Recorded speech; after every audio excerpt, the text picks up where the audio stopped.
Hello, আসসালামু আলাইকুম বন্ধুরা। স্বাগত কি নো এক্সকিউজ 2025 ইউটিউব চ্যানেলে। আজকে আমি আপনাদের জন্য নিয়ে এসেছি একদম চমৎকার একটি বইয়ের সারাংশ, your money or your life কি। এটা শুধু একটি বই নয়, এটা জীবনের আর্থিক স্বাধীনতার এক সম্পূর্ণ গাইড। এই ভিডিওতে আমি আপনাদের শোনাব কিভাবে আমরা আমাদের অর্থনীতি ও জীবনযাত্রাকে বদলে দিতে পারি এই বইয়ের মাধ্যমে। চলুন শুরু করি। Life energy. এই বইয়ের সবচেয়ে গুরুত্বপূর্ণ কনসেপ্ট হল লাইফ এনার্জি বা জীবন শক্তি। বইয়ের লেখকরা বলেছেন, আমরা টাকা উপার্জন করার জন্য আমাদের সময়, শক্তি এবং জীবন থেকে একটি অংশ খরচ করি। অর্থাৎ, টাকা শুধুমাত্র কাগজ বা ডিজিটাল সংখ্যা নয়, এটা আমাদের জীবনকালের একটি মূল্যবান অংশের প্রতিনিধিত্ব করে। সুতরাং, আমরা যখন আমাদের টাকা ব্যয় করি, আসলে আমরা আমাদের জীবন শক্তি খরচ করছি। তাই টাকা খরচ করার আগে ভাবতে হবে, এটা কি আমার জীবনের মান উন্নত করছে, নাকি শুধু অপ্রয়োজনীয় খরচ? এই চিন্তা আমাদের অর্থনৈতিক স্বাধীনতার পথে প্রথম ধাপ। আয়ের ও খরচের রেকর্ড রাখা। অর্থনৈতিক সাফল্যের জন্য আয় ব্যয়ের হিসাব রাখা অত্যন্ত জরুরি।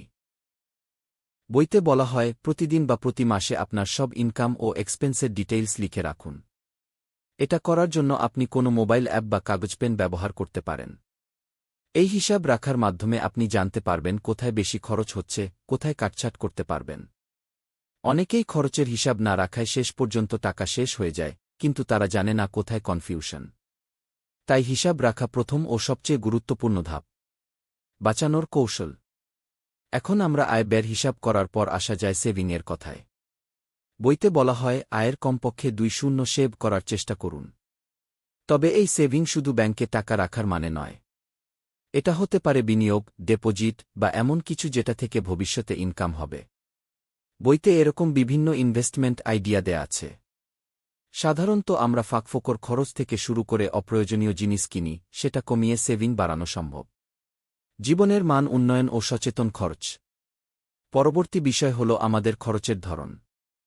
আমরা সাধারণত অনেক সময় টাকা খরচ করি নিজের ইচ্ছায়, প্রয়োজন অনুযায়ী নয়। বইতে বলা হয়, খরচের আগে নিজেকে প্রশ্ন করুন, এই খরচ কি আমার জীবনের মান উন্নত করবে? উদাহরণস্বরূপ, ভালো খাবার বা স্বাস্থ্যকর জীবনযাপন করা মানে খরচ করা ঠিক আছে, কিন্তু ফাঁকা লোভ বা মিথ্যা প্রয়োজনের জন্য টাকা ফেলার দরকার নেই। এখানে একটা কনসেপ্ট আসে, সান্ত্বনা কিউ। অর্থাৎ, টাকা খরচ করার আগে ভাবুন সেটি আপনাকে কতটুকু সুখ বা শান্তি দিবে। আর্থিক স্বাধীনতার লক্ষ্য। বইয়ের অন্যতম লক্ষ্য হল অর্থনৈতিক স্বাধীনতা অর্জন করা। অর্থনৈতিক স্বাধীনতা মানে হল, আপনার এমন সেভিং বা ইনভেস্টমেন্ট থাকুক যাতে আপনি আর কাজ না করেও জীবন চালাতে পারেন। বইয়ে বিস্তারিত ধাপে ধাপে নির্দেশনা দেয়া আছে কিভাবে এই অবস্থা অর্জন করবেন। তার মধ্যে রয়েছে ইনকাম এবং খরচের ভারসাম্য বজায় রাখা, সঠিক বিনিয়োগ এবং সাশ্রয়ী জীবনযাপন। মাইন্ডফুলনেস ও মানসিক পরিবর্তন। বইতে আরও একটি গুরুত্বপূর্ণ বিষয় হল টাকার প্রতি আমাদের মানসিকতা বা মানসিক পরিবর্তন। অনেক সময় টাকার জন্য আমরা অসুস্থ প্রতিযোগিতা বা স্ট্রেসে ভোগী। এই বই শেখায় কিভাবে টাকা এবং জীবনের প্রতি আমাদের দৃষ্টিভঙ্গি পরিবর্তন করতে হয়, যাতে আমরা টাকা না থাকলেও মানসিক শান্তি পাই এবং সুখী থাকতে পারি।